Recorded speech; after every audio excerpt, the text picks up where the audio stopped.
ছাত্র জনতার যে অভ্যুত্থানটি সংগঠিত হয়েছিল 1971 পরে বাংলাদেশের ইতিহাসে অন্যতম একটি অধ্যায়, যে অধ্যায় দিয়ে 53 বছরের ইতিহাসের একটি পরিবর্তন হয়েছে, কিংবা বলতে পারি যে 16+2 18 বছরের একটি ফ্যাসিজমের যে পট পরিবর্তন এবং পতন সেটি ঘটেছে। আমাদের জায়গা থেকে এখানে বেশ কিছু বিষয় রয়েছে। আসলে আমরা দেখেছি আমাদের এই ছাত্র জনতার অভ্যুত্থানের 1 মাস হয়ে যাচ্ছে, আমাদের যে রক্তের দাগ সেই দাগগুলো কিন্তু এখনো শুকায়। আপনি ঢাকা শহরের অন্যতম হসপিটালগুলোতে আজকে যান, আপনি Dhaka medical college, Suhrawardy hospital, orthopaedic hospital থেকে শুরু করে চক্ষু ইনস্টিটিউট, আপনি যেখানেই যান সেই রক্তের দাগ, সেই বুলেটের চিহ্ন, কিংবা ফ্যাসিজমের যে দোষর যারা হাতে ধারালো অস্ত্র নিয়ে রাস্তায় নেমেছিল সাধারণ মানুষ ছাত্র জনতাকে ছিন্ন বিচ্ছিন্ন করার জন্য, সেই রক্তাক্ত দাগ আর ক্ষত চিহ্নগুলো এখনো রয়েছে। এখনো সেই দাগগুলো অনেকে শরীরে নিয়ে রাস্তায় চলছে, কিছুটা সুস্থ হয়ে কিংবা কিছুটা ব্যথা নিয়ে। সেই জায়গা থেকে আমরা মনে করি যে আমাদের এই যে ক্ষত চিহ্নগুলো, এই চিহ্নগুলো আমাদের প্রত্যেকে ধারণ করা উচিত। প্রত্যেকটি মানুষের আলাদা আলাদা একটি ইতিহাস রয়েছে, প্রেক্ষাপট রয়েছে। এই বিগত 2 মাসে একজনের সাথে আসলে আরেকজনের ইতিহাসটি কিংবা অভিজ্ঞতাটি আপনি কখনো এক করতে পারবেন না, কারণ প্রত্যেকে যে ঘটনাগুলো ফেস করেছে সেগুলো একজনেরটি আরেকজনের থেকে ভিন্ন। সেই জায়গায় আমরা শুধু আন্তর্জাতিক মিডিয়া নয়, দেশীয় মিডিয়া নয়, বরং প্রত্যেক তাদের জায়গা থেকে আমরা অনুরোধ করব, আপনারা এই ডকুমেন্টেশন গুলো করুন।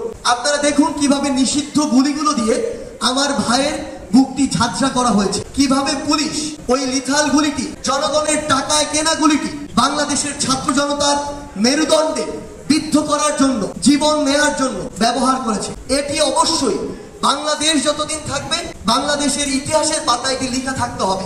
এটি যদি লেখা না থাকে তাহলে পরবর্তীতে এই আওয়ামী লীগ কিংবা অন্য কোনো দল আবার একইভাবে এই ফ্যাসিজমের, এই ফ্যাসিবাদের ধারক ও বাহক হয়ে উঠবে। তাদের এটি জানা থাকা উচিত, মনে রাখা উচিত মানুষ কতটা ঘৃণা ভরে এই ফ্যাসিস্ট সরকারকে প্রত্যাখ্যান করেছিল, কত নির্লজ্জভাবে তারা যখন এই ফ্যাসিবাদটি চালিয়েছিল মানুষ কিভাবে এই ফ্যাসিবাদের পতন ঘটিয়েছিল।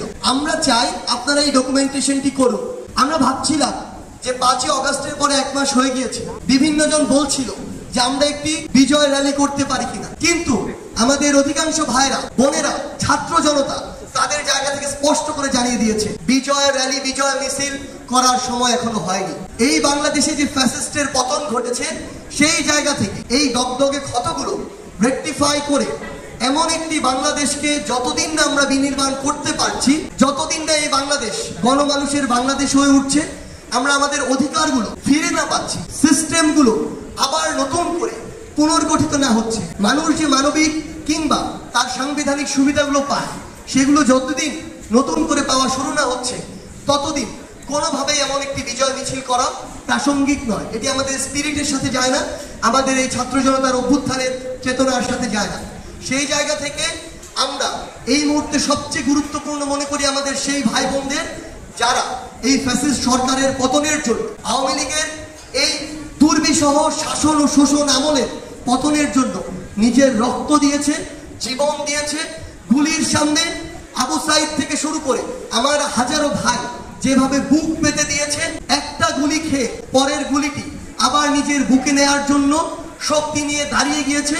এখন সময় হচ্ছে আমার সেই ভাইদেরকে স্মরণ করা, ধারণ করা। সেই জায়গা থেকে আমরা মনে করি যে আগামীকালকে 5 সেপ্টেম্বর পুরো বাংলাদেশে প্রত্যেকটি জেলা, প্রত্যেকটি উপজেলা, প্রত্যেকটি ইউনিয়ন থেকে শুরু করে মহানগরের প্রত্যেকটি সেক্টর যেভাবে এক একটি যুদ্ধের সেক্টর হয়ে উঠেছিল সেই 5ই আগস্টের দিন কিংবা তার পূর্বের দিনগুলোতে, সেভাবে আগামীকালকে আবারও আমার ওই শহীদ ভাইদের স্মৃতিকে, স্পিরিটকে নিজের মধ্যে ধারণ করে আমার ওই যে আহত ভাইগুলো এখনো হাসপাতালের বিছানায় কাতরাচ্ছে, আমার যে ভাই বোনগুলো তাদের হাত হারিয়েছে, পা হারিয়েছে, চোখ হারিয়েছে, তাদেরকে স্মরণ করে, তাদের স্মৃতিকে ধারণ করে আমরা আগামীকাল 5 সেপ্টেম্বর আমাদের ছাত্র জনতার অভ্যুত্থানের 1 মাস পূর্তি উপলক্ষে আমরা একটি শহীদি মার্চ করতে চাই।